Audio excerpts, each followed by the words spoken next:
So I have been following this J. Cole and Cameron lawsuit because it hit really close to home for me. Because I think at the center of it, even though the lawsuit says it's about J. Cole not having compensated Cameron for a verse he did for a project. And there's some revelations in this interview that sort of reframe the lawsuit a little bit. But at the center of it, and this is why it resonated with me, because at the center of it is Cam feeling disrespected by J. Cole. And they really do get to the heart of that in this conversation and make it a lot more clear. J. Cole appeared on Cameron's Talk with Flea podcast, and they got right into it, talking about the lawsuit. It's kayfabe. This part's kayfabe. Lawyers? It wasn't like that. Kayfabe, reverse angle. Got niggas like, Come here, give me a hug, man. Everybody, welcome back to Talk with Flea. Now, look, I got a real special guest today for an introduction of my guest today. And I know a lot of people. We don't play the pause game around here, so we have no respect for the hat. We wouldn't be speaking or we wouldn't even be in the same room. My man, J. Cole, what's good, bro? ooh, what's up, bro? Yo, how you feeling, man? Thank you so much for coming, man. Thank you so much for coming. So a couple months ago, I put a lawsuit out. I never talked about it, never said anything about it. The reason I did it is because I just felt like, damn, when he called me to do something, he kept kind of brushing me off when I asked for a favor. And then I kind of scrolled down and looked at that when the first time I asked you to do something, the shit said 2022. Wow. So this is going back 3 years of when these first exchanges happened. And I guess the Cam has been trying to follow up for a favor. And then over that time is when everything started to bubble till we got to the eventual lawsuit. And I was like, hold up, man. So yeah, it gave me a time to do something, time to do something. And then we actually talked. And why is there so much space between them at this desk? This is kind of a long time from what you told me. Fact. So let me ask you this. When you first seen the lawsuit, because I never talked about it. Right. What was your emotion when you see Yo, I was like, I ain't gonna lie, I was like hurt, almost disappointed, like, cause I got so much respect for you, you know what I mean? And I look at you like I know you are as a stand-up person, you know what I mean?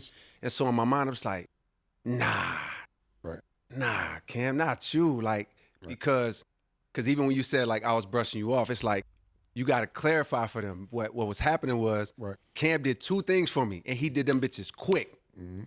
When I wanted you on the see, and this is sort of the center of it. It's the speed of the response to being asked to do a favor. Because what they're laying out here is that when Cole asked Cam to do something, he did it immediately. And then conversely, when Cam asked Cole to do something, he basically made him wait for 3 years. 95 South intro. Yes. What you need? Boom, boom, I got you. I fuck with you. Right. I don't even fuck with a lot of niggas. I fuck with you. Boom, boom, man, I appreciate that shit. Right. Then when in the studio when we did I'm Ready, we remade I'm Ready. I'm like, yo, we got to get Cam on this. This shit'll be legendary. Right. When I hit you for that, nigga came through damn near immediately. So mind you, as soon as you do the verse, in my mind, I'm like, I say, Cam, yo, let me get your lawyer info. Let me get your manager info. Real quick to tap in, when I did my verse so quick, it's like, you know, because I've been in the game a little longer than you, but it seemed like you was verifying, like you listened to it, not saying you fuck with it, but you was like, nah, I ain't do this quick. It's almost like you study my shit. That's why I'm saying I understand where you come from being a lyricist. I remember you sitting there like, nah, this shit is all right. You know why? Because I'm listening. When I go back and I listen, right, and it's almost a weird place for me because it's like, yo, you can. Right. So but I still when I'm listening. It's your project though. There you go. So I'm listening almost afraid, like you don't want to tell me. I don't want to have to tell Cam like, yo, Cam, did you reapproach? Like, nah. Little stuff like that is so fascinating to me. Like that's a little tidbit, right? But what they saying is that Cole asked Cam to come do this song. Cam came and knocked it out real fast. So fast to the point where, from Cam's perspective, Cole is sitting here listening to it intently. Cam is thinking, oh, he must be trying to make sense of the fact that it's this good and it was done this quick.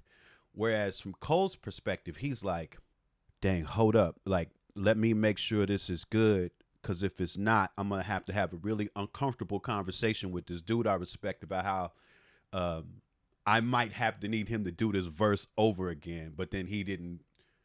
Luckily, he didn't feel like he had to do that. But that sort of stuff is really fascinating to me because there's no guidebooks on how to handle any of that. And there's so much reverence here that Cole has for Cam being an OG like that, and also Cam recognizing that Cole is near the top of this thing right now.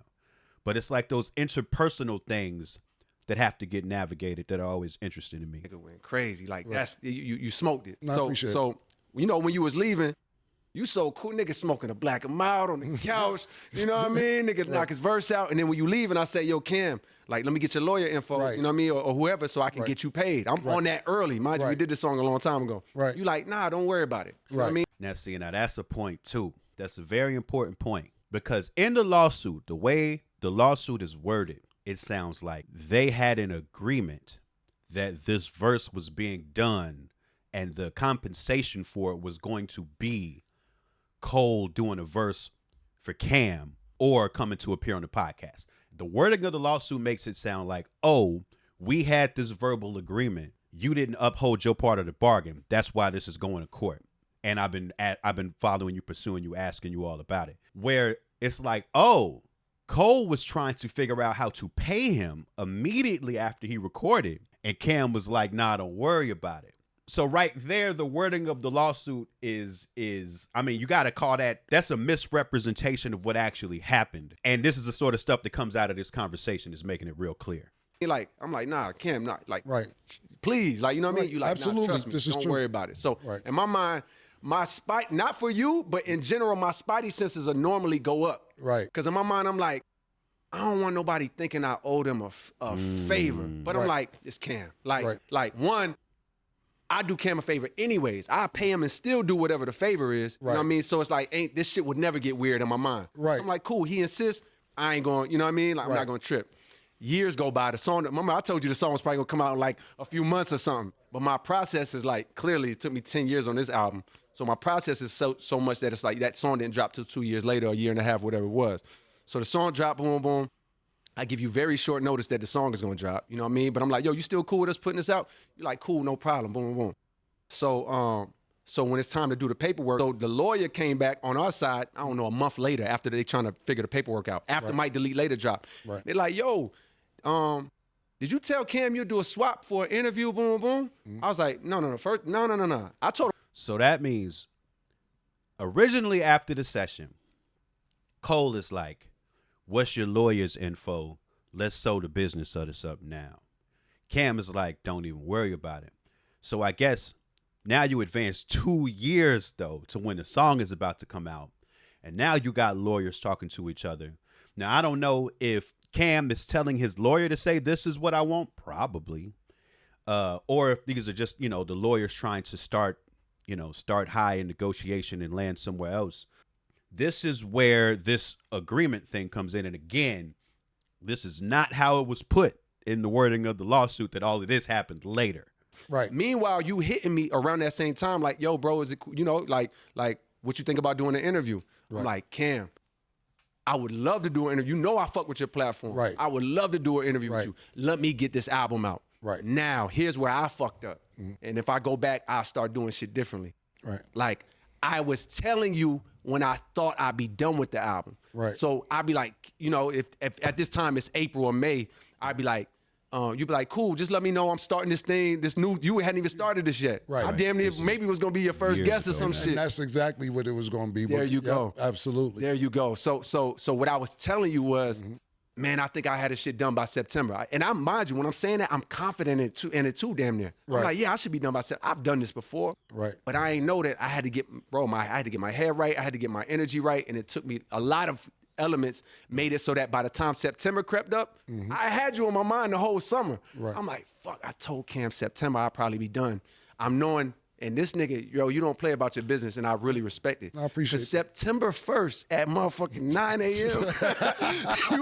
This nigga Cam was on my line like, hey, what's up, bro? Like that's why it's like I see. And that's, I mean, I don't know. That resonates with me too, just because with some people, that's how I know I got to do business.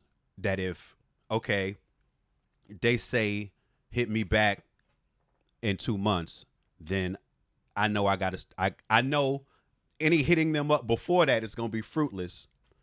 And if I'm really seriously pursuing whatever this business goal is, not every situation is like that, but there are some people where that's how you got to operate because they got a lot going on.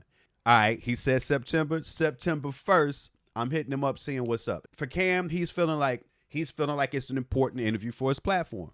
So he's like being patient and hearing this guy out. But what all of this is doing is just adding time. And remember, all of this started with Cole asking Cam to do a favor and him showing up the same day. Every time I gave you a date, right.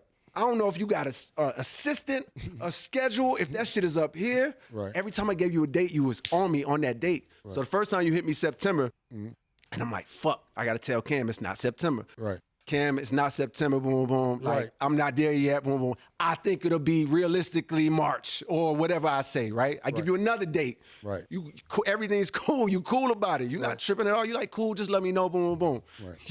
You double back around March or whenever the next thing is. Whenever you told me to hit you back, I was every time you double back, the next time you double back, I also wasn't ready. Right. And mind you, the whole time, you don't know this, but I was telling you the other day, it's like, every time I had you on my mind, like, fuck. Like, I'm behind schedule, right? But somewhere in my thoughts, I'm thinking about you. So I feel like you may think that I'm trying to give you the runaround or play with you or boom, boom, boom, and it's not like that. Right. Nigga, if you only knew how many people that you know, are I've maybe done the same thing to, and it's not, and that's when I explained to you, like, yo, I don't move like that. Like, I'm not just jumping out to do an interview for it's like, yo, I want to talk about the music. And anything else that comes around the music, cool. But it's like, I don't have nothing, especially at that time. If I jump on an interview, what do niggas want to hear about at that time? It's like, man, no, my mind is on trying to finish this shit I've been working on for so long. I explained that to you. You said, cool. You know, the conversation was great. You know what I mean? We had a real conversation. And then I gave you another date. Right. And this last date I gave you was probably like June of last year or whenever it was. And so that would be 2 years after the initial recording for Cole's project. Now, by the time you hitting me in June on this last time, right? Now I get, and this is where I understand and I get it. Right. You hit me again, and you like, hey, bro, like, you know, what's good? I'm checking back in June 1st, like you told me or whatever. Like, like what's good? Right. And now I got to hit you with the heartbreaking text for me, because I'm like, fuck, I don't want to tell this nigga.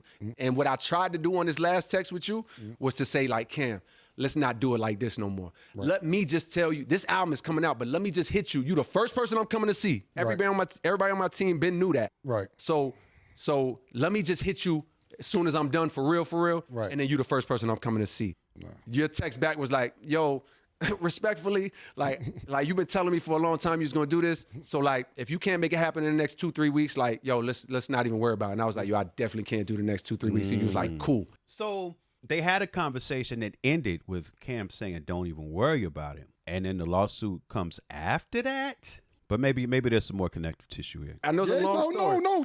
Take your time. I'm glad you're so in depth. Yes. Like I said, listen, J. Cole fan. I'm one of the J. Cole fans. I appreciate it. Cam, you're lying. Cole, don't do this. Yeah. And it's nothing personal. It's nothing. But this is just his process. So I'm glad you're being this detailed about it. For sure. For me. To answer your original question, which was how did I feel? Right. About a month before I'm not even gonna say this. Around like August, September, or whatever the date was in the fall, I got a random text from you. And it was like some like DocuSign thing that you was telling somebody like yo, I think you sent the wrong one or something like that. I'm thinking somebody hacked your phone. I remember. I'm thinking somebody, because you know people be playing on phones and trying to hack. Right. So I'm like, yo, bro, you good? I hit you damn near back in at least 10, 15 minutes, like, yo, you good? And then you was like, oh, no, my fault, wrong text, like wrong person. I'm like, all right, hope you good. Yeah, and then you hit me like, yo, everything good. So in my mind, I'm like, you know, we still good, and I still got plans in my mind to hit you. So then a month later or 3 weeks later, when the lawsuit come out, I'm like, come on, Cam. Damn. And only because it was like, in my mind, I'm like, bro, you really could have hit me. Like, although it was taking a long time, I don't give a fuck if you would have called me and been like, yo, nigga, what the, like you could have scrinked on me, we could have argued, boom, boom. I would have preferred that than the other way, because I was just like, damn, Cam, it never got to that point where you couldn't like holler at me or whatever. So my first thing was disappointment. But then I was like, and my first thought was like, fuck it then. Like this nigga ain't even know I was still gonna come to his show. Right. Like my first gut reaction, like, damn, and it's like misinformation, you know what I mean? Like within the lawsuit itself, and you know the internet running with it. People hit me like, yo, what's going on with the Cam shit? Boom, boom. So like my ego reaction is like, all right. Quietly, I'm like, man, fuck this nigga, boom, boom. Right. But quickly, I'm like, but nah, like, I get it though. Let me put myself in his shoes. Like, yo, the nigga feel like he was getting a runaround. Right. You know what I mean? He don't know you for real. He don't know your heart for real, for real. Right. He think you trying to play. And Cam Mind is probably like, I seen this movie before. Right. You don't fuck with me. You don't want to do the favor. You trying to drag me out until I don't want to do it no more. Right. All right, nigga, bet. And I got one in the chamber. Right. I never signed that paperwork for that fucking, for that verse. So here you go. Boom. Just to Okay, so that's it. So that means that when they finally did get to the paperwork, when the song came out, and that's when the lawyers was having the back and forth, Cam never actually signed that paperwork, which gave him the opening to be able to say that he was never compensated properly for the song coming out. Because really, if he never signed, the song really should have never came out legally. So they was kind of moving on some homie shit even with that. And that also would mean that technically Cam had never been paid anything from the song being out since the paperwork wasn't done. So this shit is actually like way deeper than even the lawsuit would reflect. It's a lot that goes into these sorts of collaborations, especially with these big artists, where the line between, you know, what's done on a handshake, what's done on a favor, what's done with expectations, what can somebody realistically expect in return for you giving your time to something? And then there's this underlying question with all of it. And it's like both of these dudes are sort of asking each other this question the whole time without really saying it. It's like, are we friends? Because obviously there's mutual respect. Obviously, Cole is reverent of Cam's OG position as like a mainstream hip hop star. And Cam is reverent of Cole's position as one of the top rappers right now. So there's business elements in all of it for both sides too. But they obviously have a rapport. But that question, like, again, it's part of why this all resonates with me, because these are the sorts of questions you got to navigate doing business with people inside of this music thing, where you know somebody, but how well do you really know them? Or is this all just kind of business? The disconnect, the discrepancy between those two things is where a lot of shit falls in. Like, hit me in the rib, you know what I mean? And it's like, all right, cool. Like, and even when I took that and understood that and accepted that, I still said in my mind, I was like, yo, I'ma still go see Cam. And that's what you called and said. You said, regardless if you still want to sue me or anything else, I'm still, and which of course, it was never gonna go nowhere, but for me, it was more like, I need to get this nigga attention, because I'm not gonna call on bark on you. We got a cool relationship. We never been there. It ain't like we've been to club together. We don't know each other to scream and yell at each other, no shit like that. So I just took it more of like, to me, when I looked at it, and I looked at the time, like, and you did a great job explaining. Yep. I just looked at the years, because it was turning into years. Facts. And I'm like, yo, and you made a great point too. You didn't look at it as a swap, and we come from two different, I'm a little before you. So the way I used to look at it, or not, niggas in my generation, and be like, yo, I did this for you. I need you to do this for me. Right. That's how I looked at it, even though you're explaining that's how you never looked at it, because you offered to pay me. I'm not charging you. I tell niggas no all the time. I don't like niggas.